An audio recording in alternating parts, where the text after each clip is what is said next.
dejo todo para ti. Espero que tengamos un coloquio fluido y nos guste ya mucho. Esto seguro. Muy bien, pues buenas tardes. Y es todo lo que voy a decir en fragatín, que me encantaría poder.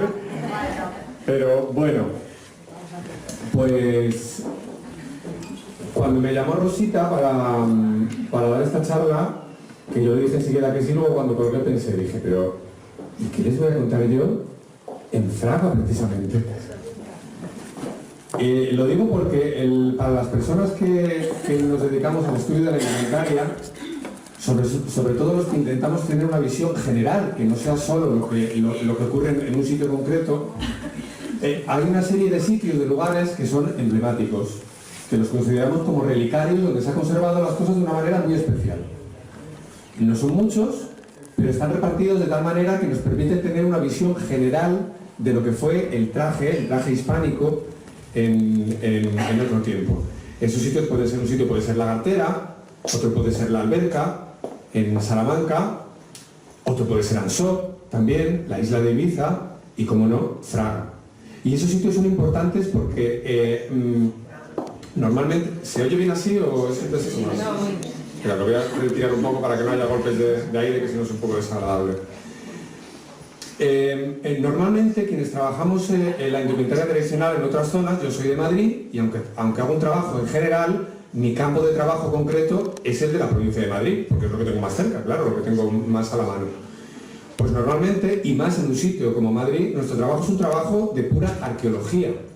Es decir, lo que estamos tratando de investigar es cómo vestía la gente en un pasado muy lejano. Cuando yo empecé haciendo esto, que era pues un adolescente, que fue a mediados de los 80, todavía estaba viva la generación que fue joven antes de la guerra. Y en cualquier sitio de España, más o menos, aunque ya se hubiese perdido esa manera de vestir, era gente que cuando eran pequeños sí que habían visto a sus abuelas, a gente mayor, a gente de otros pueblos, a lo mejor que estaban más metidos en la sierra, hablo de Madrid en este caso, que sí que seguían vistiendo así. Entonces se podía recoger un testimonio directo. Aunque las personas no hubieran vestido así, sí que habían vestido a sus madres o a sus abuelas o lo habían vivido como algo cotidiano, que es lo que os ha pasado. ¿Os importa que estutee? Os estoy tuteando, pero es que si carnaval, no tanto disfrazarse de cualquier manera, sino que la gracia estaba en vestirse perfectamente a la antigua. Y a veces incluso lo hacía gente que seguía vistiendo de esa manera que a nosotros nos parece antigua. Por ejemplo, yo imagino que muchas de las dones que iban vestidas de percal, para ellas vestirse de carnaval era vestirse con los pañuelos blancos, con las faldetas lisas, aquellas antiguas que se ven en las fotos de Ricardo del Arco, de los primeros días de la faldeta, ¿no? Es decir, siempre había, incluso para la gente que vestía la antigua, tenían conciencia de cómo vestía a lo mejor la generación anterior, la de sus abuelas. Y es que realmente, aunque hemos acabado haciendo en todas partes, es decir, esto es en general de toda Europa y de todo el mundo, ¿no? Hemos como cifrado la identidad en el traje y en los bailes, que son los dos elementos más cambiantes de toda la cultura tradicional. Un cántaro puede ser igual desde hace 1000 años, porque el primer alfarero que lo hizo de esa manera lo hizo adaptado al barro de esa zona y durante muchísimo tiempo las labores del campo fueron exactamente iguales y no tuvieron que cambiar, con lo cual un arado, un cántaro, era generalmente la gente joven, y la gente joven siempre ha estado muy inclinada a adaptar las últimas novedades. Esto no quiere decir que nuestros trajes no reflejen nuestra identidad, pero lo que sí que tenemos que entender es que según nos vamos remontando y vamos teniendo una visión histórica de los trajes, seguramente encontraremos cosas que nos chocarán, porque serán muy distintas. Normalmente lo que interpretamos todos que decimos que es de toda la vida, ese toda la vida llega hasta nuestra abuela o hasta nuestra bisabuela como mucho. Y esto pasa aquí, pasa en todas partes, ¿no? Pero seguramente para nuestra bisabuela lo que era de toda la vida o lo que interpretaba como muy antiguo sería algo diferente, ¿no? Entonces hay una línea que se puede ir trazando que va como siendo el tronco de esa manera de vestir, pero que se va modificando a lo largo del tiempo. ¿Qué ocurre? Que aunque hubiera una manera común de vestir, y esto como ha habido gente aquí hablando antes que yo, ¿no? Y entonces os habrán dicho, es decir, resumiendo un poco cómo ha sido la historia de lo que entendemos como traje popular, ¿no? Hasta el siglo XIX más o menos se dice, el traje popular no existía. No es que no existiera, porque lógicamente la gente iba vestida de una determinada manera. Es simplemente que la gente que dejaba constancia, que eran las clases altas, que eran los que escribían y los que dejaban memoria, no se habían fijado en el traje popular. Para ellos era simplemente la manera en la que vestían sus criados, los labradores, etcétera, etcétera. Cuando normalmente, cuando vemos una historia del arte o una historia de la moda, joder, si pensamos, por ejemplo, en 1800 y pico y pensamos que era la moda del polisón, pues está claro que la mayoría de las labradoras de Fraga, por ejemplo, no llevaban polisón. Otra cosa es que la moda del polisón llegase a afectar a determinadas maneras o a determinadas formas de fruncir unos faldetes o a un estilo, a una silueta general. Pero no llegaron a vestir polisón. Seguramente tampoco ninguna llegó a gastar miriñaque, las que vestían de faldetes. Y si nos vamos mucho más atrás, al siglo XVIII, cuando nos hablan de las pelucas, esas pelucas empolvadas blancas, pues ninguna mujer labradora las vestiría. Pero es que es más, incluso en el ámbito hispánico tampoco se solían llevar pelucas de ese tipo. Cuando hablamos de esas pelucas hablamos de Francia, del norte de Europa, porque aquí, al llevar las mantillas para salir a la calle, tanto las ricas como las pobres, como todas las mujeres, al ser perceptiva la mantilla, eso hacía que no se estilasen esos peinados tan grandes y tan complicados, ¿no? ¿Qué quiero decir cuando hablamos de las indumentarias hispánicas, ¿no? Que es como lo he titulado?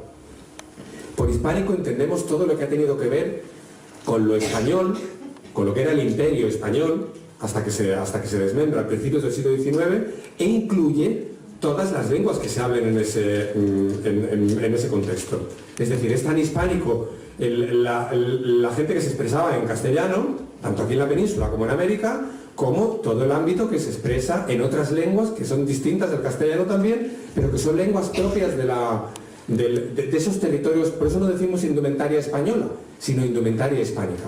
Cuando estudiamos, por ejemplo, el romancero, pues el romancero hay romances en castellano, hay romances en catalán, hay romances en gallego, hay romances en portugués también, pero todos esos romances diferentes forman un común que se llama romancero panhispánico. Bueno, pues yo lo que intento es tener una visión de la indumentaria panhispánica. ¿Por qué? Porque en la manera de vestir influía mucho el tipo de administración a la que se perteneciese. Es decir, todas las tierras que estaban bajo el mandato de los reyes de España, que podían ser lo mismo desde la isla de Cerdeña hasta México, tenían algo en común a la hora de vestir. Y no solo tenían algo en común, sino que todas las clases sociales tenían algo en común. Habitualmente se suele decir que la forma de vestir de las clases populares es como un intento de imitar al de las clases altas, pero como si no pudiese. Esto hay que matizarlo mucho. Y es un poco la línea que llevo yo, ¿no? Intentar verlo de otra manera. ¿Vosotros creéis que las mujeres, aunque vivieran en un pueblo, eran incapaces de coser un traje exactamente como el que llevaba la marquesa? No eran. Es más, normalmente quien cosía los vestidos de la marquesa eran mujeres que vestían de faldetas. De faldetas o de guardapiés o de sayas, dependiendo del nombre que le dieran a las faldas. En Madrid, sin ir más lejos, el tipo de la manola, que eran un poco el previo a la churapa, que vestía un poco más, luego veremos una imagen que se ve como esas manolas de la ciudad de Madrid, que era la capital, que era la corte, vestían a lo popular, y eran las que estaban en los palacios cosiendo para las mujeres pudientes. Si seguían vistiendo así, es porque la gente tenía una conciencia de clase, es decir, la que era labradora sabía que tenía que vestir a lo labrador, y nunca se le ocurriría vestir de señora. Pero no tanto porque estuviera prohibido, sino porque era una manera de traicionar a su propia identidad. La prueba la tenéis aquí, por eso digo que me da un poco de respeto. La ropa es decir, no es algo que sea un mito o que haya que reconstruir, sino que es una realidad. Entonces yo, cuando iba a venir aquí, dije, es que esto es un mundo al revés, porque yo tendría que estar sentado ahí y vosotras tendríais que estar sentadas aquí, yo preguntando y tomando notas, ¿no? Porque poseéis una información que en muchos sitios de España, de ese mundo hispánico, ya está perdida para siempre. Yo puedo ir a un pueblo y que abran las arcas y me enseñen lo que tienen dentro. O puedo revisar inventarios de bienes desde el siglo XVIII hasta el siglo XIX con toda la información que tienen. Pero yo cuando veo, por ejemplo, un inventario de Chinchón, que es un pueblo de Madrid, que os sonará por el anís, ¿no?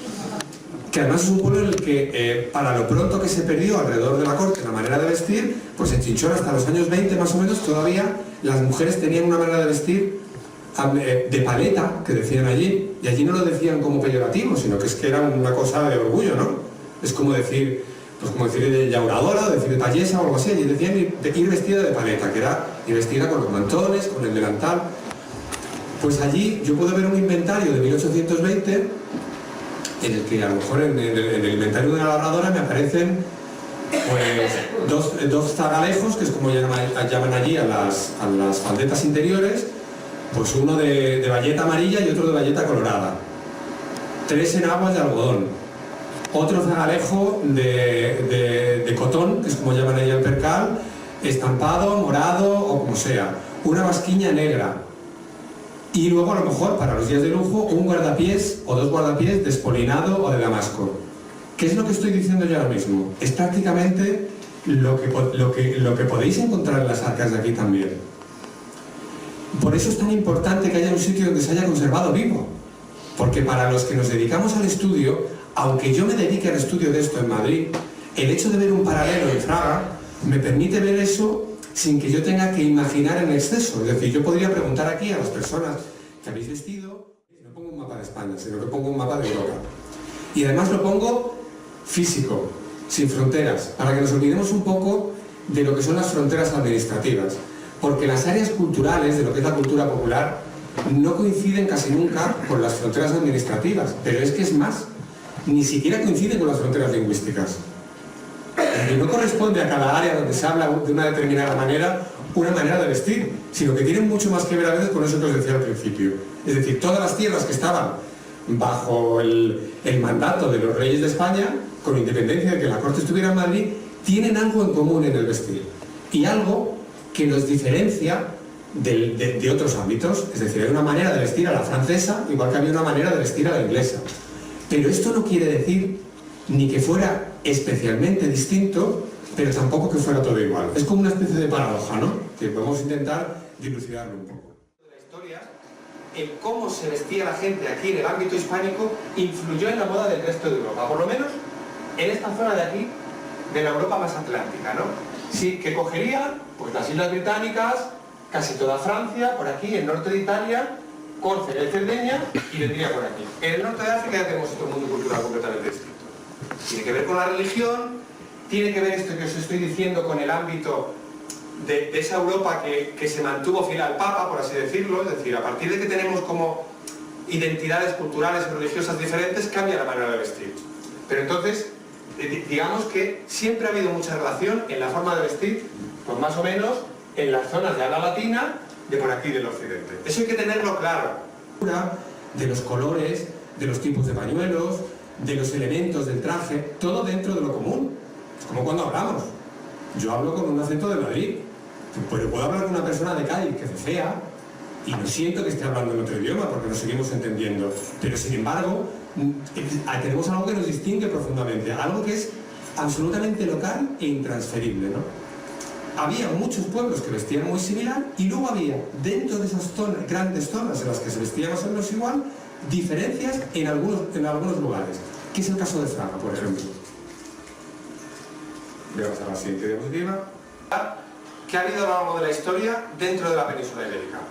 Bueno, pues tendríamos un área más reducida, que es este área que pillaría por aquí, por el noroeste, más o menos vendría a ser el Valle del Duero, lo que es Castilla y León, Galicia, el norte de Portugal, Asturias, que es un área que se quedó enseguida, en cuanto pasó la reconquista hacia este lado, se quedó como un poco aislada, marginada de los centros de poder. Esa Castilla la Vieja, enseguida, si vamos viendo, las grandes ciudades los castellanos los empiezan a buscar por el sur, en Andalucía, después en América. Entonces, esta zona fue la que más tarde se hicieron los caminos, en la que normalmente más tarde llegó los ferrocarriles y todo eso. ¿Qué ocurre? Que esa pérdida como de presencia lo que hizo fue que las clases populares se mantuvieran más fieles a una manera antigua de vestir. Es donde vamos a encontrar generalizadas las prendas más, pues por ejemplo, esos, no sé si lo habéis visto alguna vez, los manteos rodados que llevan, que son unas faldas abiertas, que son como cónicas, porque tienen otro corte distinto. Bueno, pues eso es un trasunto del traje español antiguo de la época de Carlos V, que son esas basquiñas que llevaban con el verdugado. O sea, se quedan ahí fosilizadas unas maneras muy antiguas de vestir. Las camisas de las mujeres de lienzo bordadas en tonos oscuros, en negro, todos esos trajes que habéis visto de Salamanca, de Zamora, de Segovia, es porque eran zonas que se empezaron a quedar despobladas muy pronto, y entonces de alguna manera, al ser de una economía menos boyante, iban reaprovechando y eso iba generando un apego y una manera como que no iba avanzando, ¿no? Entonces ahí es donde nos han quedado las fórmulas más antiguas del vestir. En el resto del territorio, que viene a coincidir con lo que suele llamar la España seca, para entendernos, es decir, que es toda esta parte de aquí, fijaos que es enorme lo que estoy diciendo, que incluiría casi todo Aragón, casi toda Cataluña, Valencia, Murcia, Andalucía, Extremadura y todo lo que era Castilla la Nueva, Castilla-La Mancha. Ahí sí que podemos hablar de una manera común de vestir. ¿Quiere decir esto que vestían exactamente igual en todas partes? No. Porque vosotros distinguís perfectamente, bueno, la reconocéis, ¿no? Perfectamente. He empezado por aquí porque esto sería un poco, además porque para mí tiene un valor, como le decía antes a Rosita, tiene un valor sentimental, porque esta fue la primera vez que yo vi en mi vida una foto de una fragatina, fue esta. Yo tenía 10 años y era en una enciclopedia que había en casa de mi abuela, antigua, era Geografía Universal, del Instituto Garage, y había ahí unas fotos del archivo del archivo este que hay en Barcelona, que por cierto cobran una pasta cada vez que se les pide una foto.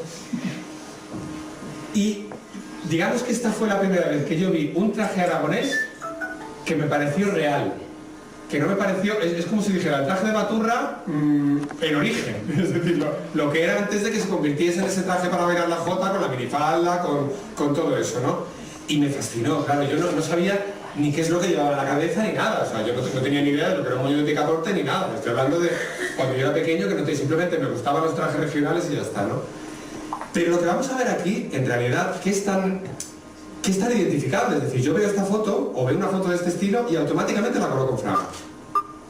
En fragas, no la pondría ni en Mequinensa, ni en Alcañiz, ni en Caspe, ni nada. Es decir, hay algo que distinguía, y lo sabéis perfectamente, a las mujeres de Fraga del resto de las mujeres de la comarca, aunque, y cuando hablo de la comarca vais a ver un poco cuál es el área.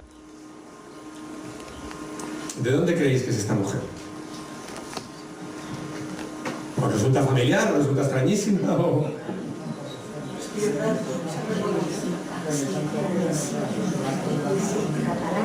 Bueno, pues es una mujer de la isla de Cerdeña. Fijaos si me voy lejos, ¿no? Sabéis que Cerdeña perteneció durante mucho tiempo a la corona de Aragón y después a la corona de España. Cerdeña se pierde justamente con la guerra de sucesión. Entre los acuerdos que hay, uno de ellos es que queda la isla de Cerdeña bajo la órbita, primero me parece que es de los Saboya y luego, bueno, al final integra la República Italiana. Pero sin embargo, el tiempo de pertenencia a la corona de España fue tanto que casi todo en el traje popular sardo tiene un paralelo con las modas hispánicas. No solo eso, sino que hay un montón de terminología referida al traje que tiene, si yo os digo que, por ejemplo, en esta zona, que es la zona de Iglesias, que es en el sur, que es la zona con más influencia hispánica, esta es una mujer de un pueblo que se llama Giva, a las faldas le llaman o manteu, que es como se le llama en muchas zonas de Castilla la falda, o fardellino, que es el faldellino, el faldellí, así. El delantal, que en italiano es grembiule, allí le llaman devantali, o devantalu, o davantalu, que es el davantalu, que decís vosotros. El pañuelo, que en italiano sería fazzoletto, en Cerdeña es mucadori. Suena, ¿verdad? Y el jubón es el chiponi. Claro, es que son siglos, fijaos que toda la lengua administrativa de la isla de Cerdeña fue en un principio el catalán y después el castellano. Y después pasó al italiano. Pero si uno va, por ejemplo, yo es que he estado justamente en septiembre pasado en Cerdeña y te vas a la catedral de Cagliari y te encuentras con que hay placas escritas en español del rey de España que están fechadas en Madrid, en inglesas. Fijaos, que ya me estoy yendo del ámbito mediterráneo al ámbito atlántico, que es lo que os decía al principio de cómo hay una manera común en la Europa occidental a la hora de vestir. Incluso a la hora de colocar el pañuelo hay cosas muy comunes. ¿Qué es lo que caracteriza muchísimo el traje popular? Y es lo que se suele descuidar siempre cuando lo construimos, salvo en vuestro caso, que es digno de mención, y es el tocado y el peinado. Normalmente siempre decimos que los trajes, cuando alguien se viste, suele fallar por la cabeza y por los pies, que es justamente lo que solía ser más característico. La cabeza es muy obvio, porque es donde está la cara, es donde está nuestra identidad. Y entonces normalmente, incluso nosotros podríamos ver a una mujer vestida ya con batas o algo así, pero si llevase el moño de cañiz o de picaporte, la veríamos como antigua. Es decir, es algo como que... Y sin embargo, si os vestís de faldetes, pero vais con peinado de peluquería, algo falla ahí, ¿verdad? Que esto no se entiende en muchos pueblos, pero aquí es algo digno de aplauso, ¿no? Y que además yo os animo a que lo conservéis como lo estáis conservando, porque eso es lo que a nosotros, es decir, esto que hacéis tiene un valor para vosotros, pero quiero que entendáis que también tiene un valor fuera de Fraga. Para los investigadores, para los historiadores, tiene un valor el hecho de que lo hagáis con esa minuciosidad, porque nos permite a nosotros ver las cosas a lo vivo. Es como ver es como lo que significaría para un paleontólogo ver a un dinosaurio caminando. No quiero que lo entendáis en un sentido peyorativo, sino en algo que ya no podemos ver en ningún sitio que aquí. Estas son irlandesas, pero veis que también el estilo del traje es muy similar. Y estas son irlandesas también de la isla. Estas son las dones de faldetes de Irlanda. Es decir, en todos los países de Europa podemos encontrar 4 o 5 pueblos donde, por milagro y por lo que sea, se conservó la forma de vestir. Esto es una foto del año 2011, me parece. Está saliendo de Misa. La isla de Aran es una isla que está frente a la costa de Irlanda y que es uno de esos relicarios como Fraga donde se conservó la manera de vestir hasta el día de hoy. Entonces, si os fijáis, claro que hay rasgos propios. Pues aquí van de negro, como iban aquí las últimas de faldetas, pero tienen esa especie de toquillas que son muy características de allí, multicolores, la costumbre de llevar un pañuelo de color en la cabeza. Es decir, si vamos a los elementos, pues podríamos decir que la manera de vestir es común en Irlanda y en esta zona de aquí, pero sin embargo nunca nos confundiríamos con mujeres de aquí, porque hay una serie de pequeños detalles que son los que estudiamos los antropólogos y los etnógrafos, que son los que son importantes. Me parece que tenían que pedir perdón, porque como se ha instalado en Valencia, que es que era lo mismo, desde un sitio a otro, claro, yo creo que esto le interesa mucho a la gente que tiene negocio, porque así no tiene que trabajar. El trabajo del historiador es un trabajo muy arduo, es un trabajo que a veces no ves el resultado, ni siquiera lo ves tú, lo ve otro que viene detrás, porque no da tiempo en una sola vida de hacerlo, pero es el que hay que hacer. Un historiador se debe a la verdad, no a la invención, ¿no? Entonces que nos digan nunca que es obvio, ¿no? Y sin embargo, ya entramos en lo que un antropólogo consideraría como un área del traje, ¿no? Es decir, si yo tuviera que hacer una descripción de cómo se vestía en el contexto español, pues diría que había esa zona que os he dicho antes, de la España seca, que tiene unas maneras más o menos similares de vestir, pero que dentro de ellas se puede comarcalizar. Y dentro de ellas se pueden ir haciendo subcomarcas, ¿no? Bueno, pues habría una comarca muy clara que vendría es que yo no sabría cómo llamarla, pero sería como el curso abajo del Ebro, ¿no? Por así decirlo, y la cuenca que tiene alrededor. Sería pues más o menos, pues pillaría la Tierra Baja, toda la comarca de, pues sí, desde Quinto más o menos hasta el mar. Es decir, de poner esos dos alfileres que le ponen aquí, ¿veis? Que hace que quede como fruncido por aquí, es una cosa también muy característica. Si no fuera por esa manera de colocar y del peinado, diríamos que realmente sí que las prendas son las mismas, pero es que cambia el mundo en el momento en el que lo colocamos de otra manera. Por eso es tan importante describir y recoger cómo se hace en cada sitio. Quizá en el caso de los hombres sí que había menos diferencias, ¿no? A la hora de vestir. Los guardapiés esta es de Tortosa directamente, ¿no? De una hortelana de Tortosa, ¿sabéis qué es? Y un detalle que quiero que os fijéis es que también, hasta ahora no lo he señalado,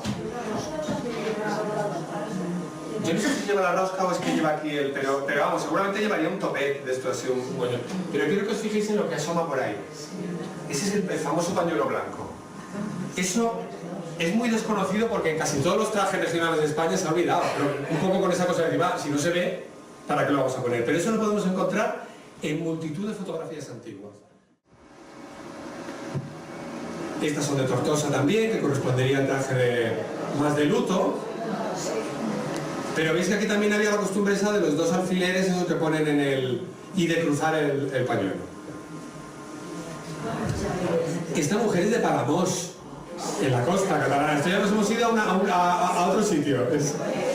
Porque todavía yo creo que con Tortosa, notáis una cierta, pues, se nota más la similitud, el acento y todo eso, ¿no? Yo hoy estaba cuando he parado en Lleida, estaban hablando del sitio donde estaba comiendo y estaban hablando y digo, si es que me parece que estoy en Valencia, porque es que el parlar es valenciano también, es muy... Entonces digo, ay, con eso, pero sin embargo, sí, ya, bueno, a ver. Ya vamos a iros un poco más atrás. Esto es una familia de Almería, para que veáis también que en la Andalucía esa que pensábamos que eran todos faraláis y todo eso, que eso es una invención, pues la gente vestía un poco como el común. Aquí ya vemos unas diferencias, como son esos delantales más pequeños y todo eso, pero bueno, tampoco estamos hablando de algo que es decir, si se encontrase una mujer de Fraga de 1880 con una almeriense, no pensarían que son extranjeras, ¿no? Es decir, pensarían, no les chocaría tanto, ¿no?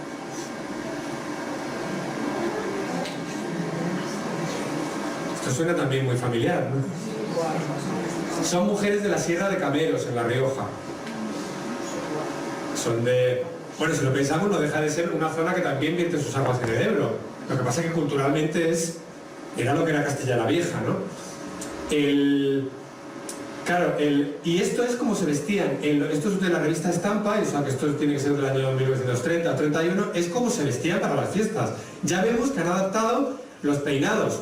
A la época seguramente llevarían una rosca detrás, pero la parte de adelante se intenta adaptar a la moda esa de los años 30. Y las faldas, en el caso incluso de esta que está ahí, que es la más joven, se adaptan a cómo se llevaban las faldas en los años 30. En este caso solían ser de color rojo, azul, un poco así, y llevaban sobre todo lo que les da ese carácter tradicional es la manera de colocar el mantón. Pero fijaos que hay algo que también podemos encontrar familiar Y estas son de la Sierra de Gredos, en Ávila. Vemos que las proporciones son distintas, quizá pues la costumbre allí de llevar los delantales de colores más claros, los peinados, etcétera, pero hay algo de familiar. Es decir, en toda esa zona que os he dicho antes, los elementos del traje venían a ser los mismos y sin embargo era inconfundible. Mirad. Para que veáis hasta qué punto sobre los mismos elementos se puede llegar a cosas completamente diferentes.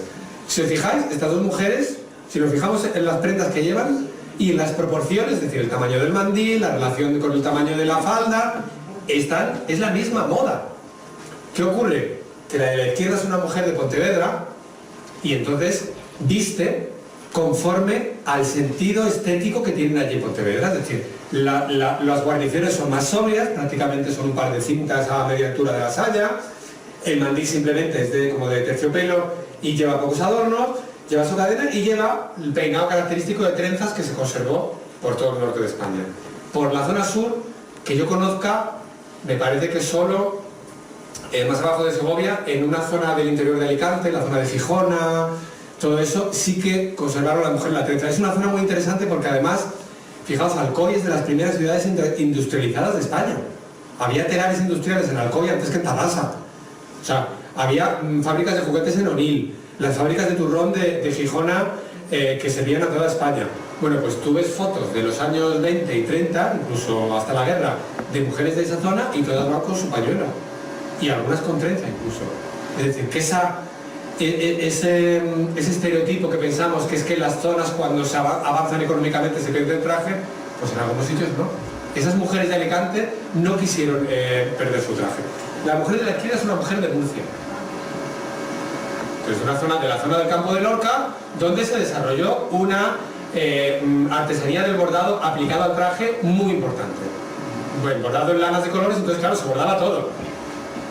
Se bordaba el refajo de paño, se bordaba el delantal, se bordaban las mangas del jubón y bueno, el pañuelo, pero imaginaos, si yo borrase los bordados, estaríamos, y el tocado, ¿veis? Es decir, una va con trenzas, la otra va con su moño y sus flores, con las flores contrahechas que allí las solían hacer de tela, con su peineta, entonces ya vemos una cosa que es completamente diferente, pero lo que hay debajo viene a ser lo mismo, podríamos decir que es el traje común español, cómo lo interpretaría, se interpretaría en Galicia y cómo se interpretaría en Murcia. De manera que cuando más grande que se le podía hacer.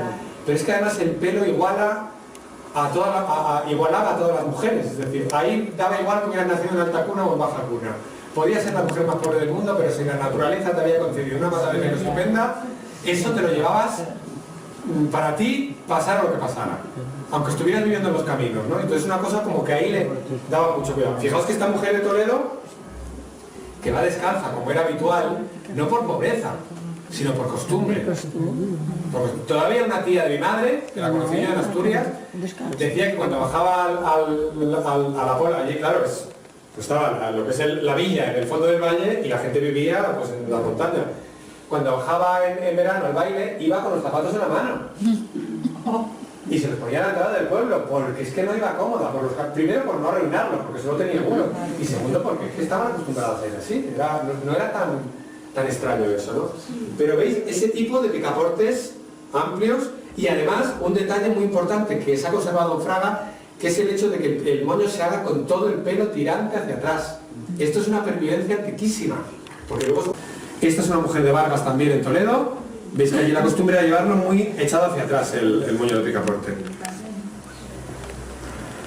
Esta es de Tomelloso, en La Mancha. También la costumbre de llevar los picos del pañuelo sueltos. De Hellín, en Albacete. Que este ya se parece más a los de aquí. De Agramón, también en Albacete. Aquí este se parece al de Canís, que se ve el hueco, lo que pasa es que aquí son más gordos los ramales de lo que lleva. Pero vamos, estoy seguro de que yo suelto esta foto y digo, esto es una foto de Fraga antigua que me he encontrado. Sería difícil.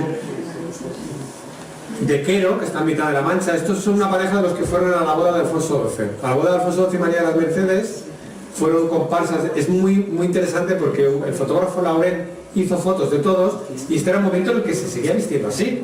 O sea, es decir, que aunque hicieran los trajes para ir a la moda, los hacían como cuando alguien se hace un traje mejor para una ocasión. Y es...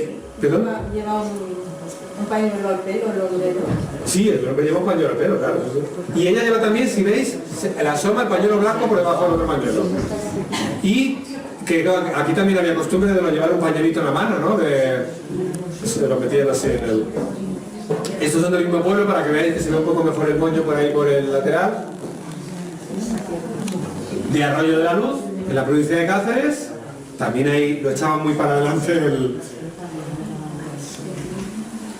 de Alicante, estos son también de la boda de Alfonso XII.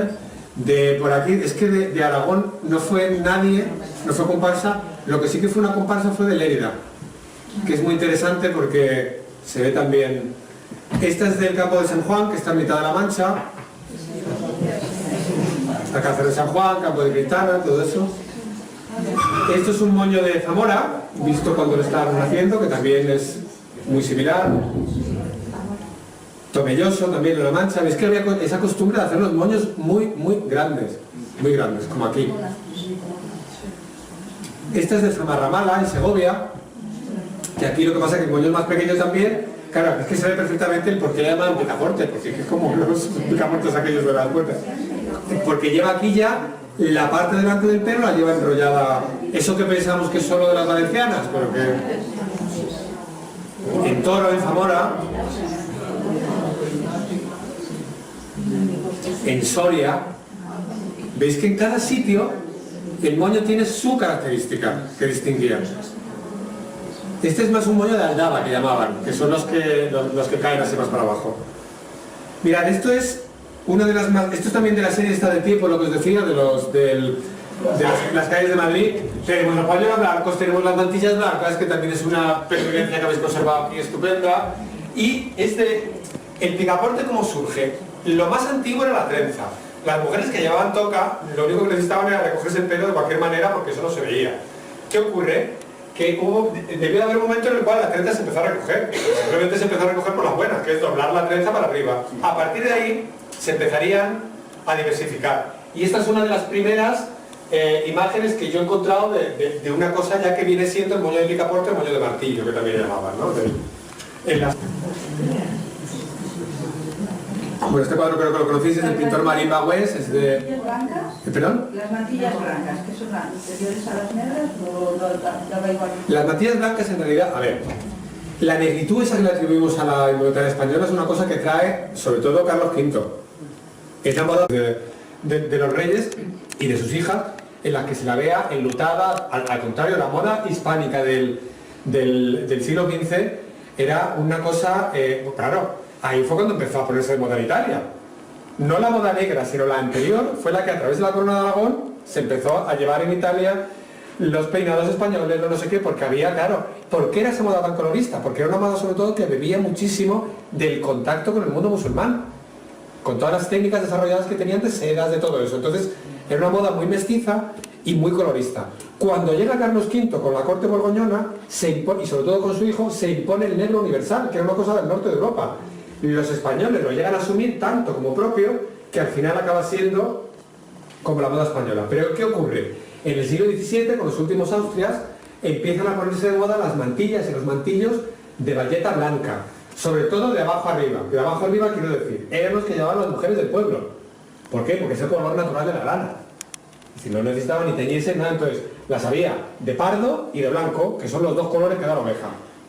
No era por otro motivo. Como ya la mantilla solo se lleva para la iglesia, pues solo se queda la negra, que es la de respeto. Porque esas mantillas blancas eran para salir a la calle. En el 18, en las calles, sobre todo para salir a la calle formalmente. Es decir, a la fuente no se iba en mantilla. Pero de visita sí. Con lo cual el traje no era una cosa estable. Por la mañana se podía estar podían estar más holgadas en la casa, ir a la tienda a comprar y se arreglaban, con el arreglo ese de ir con el cestillo, a la fuente también se iba con un medio arreglo, pero si iban a misa iban de otra manera, es decir, que iba variando, ¿no? Entonces se perdió la mantilla blanca porque se perdió la ocasión de vestirla a diario, ¿no? Y todo eso, porque Zamarramala en realidad es una pedanía, un arrabal de Segovia, ese día hay costumbre de vestir de esta manera. ¿Cómo es? Con el guardapiés de brocado azul, con los mantones y con la mantilla, si os fijáis, es que es prácticamente lo mismo. Es decir, es un concepto estético que dependiendo de la ocasión puede aparecer en zonas que habitualmente no las tenemos asociadas. Es decir, las alcaldesas de Zamarramala, cuando se visten con la montera, se están vistiendo con un modelo del 18 o el 19. Es decir, no es que sea un traje de alcaldesa, es que es el traje de fiesta común en Segovia o en esa parte de Castilla más antiguo. 7 tipos de pañuelos diferentes con cada nombre, pero yo no tengo una foto al lado ni a nadie vivo que me pueda decir, pues mira, el pañuelo de la India era este, el pañuelo no sé qué, porque hay un montón de... Se ve que en otras partes también tenían su propia nomenclatura, pero lo que habéis conservado aquí, que creo que es lo que, o espero que se esté quedando claro, es lo que nos sirve a nosotros para darle vida a lo que en otras cosas está muerto. Por eso es tan importante. Por eso es tan importante que un año tras otro os empeñéis en que hay que peinarse bien, en que no hay que introducir novedades, porque esto ya... Las novedades las podían introducir las que iban vestidas así, porque lo hacían de manera espontánea. Y el capucho, en este caso blanco, que es el que se llevaba por ahí por la Garrocha. Pero el capucho es muy interesante porque tanto los que se llevaban en Cataluña, como los que se llevaban en el Bearn, como los que se han conservado por aquí, como en Cerdeña, es una pervivencia de una prenda también medieval española, lo que llamaban en Castilla el capillo. Rodrigo, Salamanca, para que veáis que en toda España las mozas se morían por casarse con un mantón de Manila. O sea, es que realmente es una prenda nacional, el mantón y la mantilla, porque lo que ocurre es que en cada zona tenían una manera de colocarlo. ¿Veis? Aquí se coloca con un alfiler arriba y las manos van por debajo, se abrían por delante. Y luego, con la joyería esa tan complicada que llevan las charras, con su tipo de mantilla. Esto es una... Para que no haga chepa ni todo eso, en Miraflores, este pueblo de Madrid, allí no ponía, me decían que antes de colocarlo aquí, le hacían 3 dobleces justo en la parte del cuello. Entonces de esa manera, con esas 3 dobleces, asentaba y no quedaba la joroba esa aquí, ¿no? En cada sitio de una manera, pero veis que ya aquí se pegaba al jubón y por eso no se iba el pañuelo para adelante. Sobre todo el Mediterráneo, pero media Europa, medio planeta, podían recalar en cualquier sitio y la gracia estaba en a la vuelta traerle a la novia pues lo que más gustaba. Y las mujeres de esta isla se perecían por lo que llamaban ellas toispañolicó crepi, que en griego significa el crespón español. O sea, que es que ellas mismas salen de esta visión general. Cuando yo veo esto la primera vez, que además me acuerdo que la vi en una reproducción que hay pues como con mucho grano, y cuando encontré la foto así con esta definición dije, qué maravilla, claro. Claro, es que esto es la moda dieciochesca. Es el clásico traje en las cuadros que habéis visto de Diepo, esos que se veía de fondo a las majas con sus pañuelos blancos, es que en el fondo es esta moda. Y en mangas de camisa, con el justino, pero con el... ¿Veis? Es que esto sería una maja de Madrid, de 750, con su abanico, su mantilla blanca, la mantilla blanca ligera, esa que preguntabais antes si era más antigua o más... Esto es una pareja de Almería, de una serie que hay de 1870, que son una especie de cuadros que tienen dentro del mapa de la provincia, van dedicados a alguien, entonces arriba ponen 2 tipos de cada provincia. Es decir, que van vestidas a la moda, pero con su mantilla blanca. Cuando cantan eso de quiero que te pongas la mantilla blanca, quiero que te pongas la mantilla azul, es que había mantillas de todos los colores, pero la última que se conservó fue la blanca, que 100 años después de que se hubieran abandonado en el resto del territorio, ellas seguían. Pues esto es una criolla filipina yendo a misa. Esto es una casualidad, realmente, pero claro, la casualidad cuando jugamos con los mismos elementos no es tan casualidad, sino que se podían dar en sitios tan completamente distantes formas muy similares. Sin embargo, probablemente si nos fuéramos a Suiza sería muy difícil ver a una mujer vestida así. Es decir, donde afectaba más o menos el ámbito hispánico, mirad, yo por mi trabajo, yo trabajo haciendo teatro, porque la familia tiene un valor y porque puede llegar otra persona a investigar después de ti. Si yo me la llevo a mi casa, yo le privo a esa prenda del contexto familiar que tiene, porque aunque se haya dejado de vestir allá hace mucho tiempo, yo por ejemplo conservo de la familia de mi madre, que es asturiana, un dengue. ¿Sabéis lo que es el dengue? Que es una pieza rarísima de encontrar, y más en el norte porque con la humedad todo se... Y mi bisabuela yo no la haya conocido. Mi abuela, que es la que lo conservó, tenía alguna información sobre esas prendas. Porque a ella tuve saber de su madre, le dijo, esto se llama así, esto se llama sao. Esto se lo ponían, es decir, cuando una prenda la conserva la familia, esa prenda puede atravesar el tiempo con una información asociada que es el valor sentimental que ha dado a la familia. Generalmente también tiene un valor informativo. Porque tú cuando tienes algo en el arca, alguna vez de pequeña has preguntado, Mare, ¿y eso qué es? Y pues esto era de mi abuela, que no sé cuánto está. Entonces tú ya pasas a formar esa cadena de información. Cuando la ropa sale y a formar colecciones, ya llega un momento en el que todo eso se pierde. Por muy bien que hagas una ficha, por muy bien que... La ropa donde tiene que estar es en los pueblos. Y si se deteriora, que la conservéis y la reproducís, porque la tenéis ahí para reproducirla, y siempre podrá dar esa información. Y ya me voy a callar porque es que si no, no... Muchas gracias.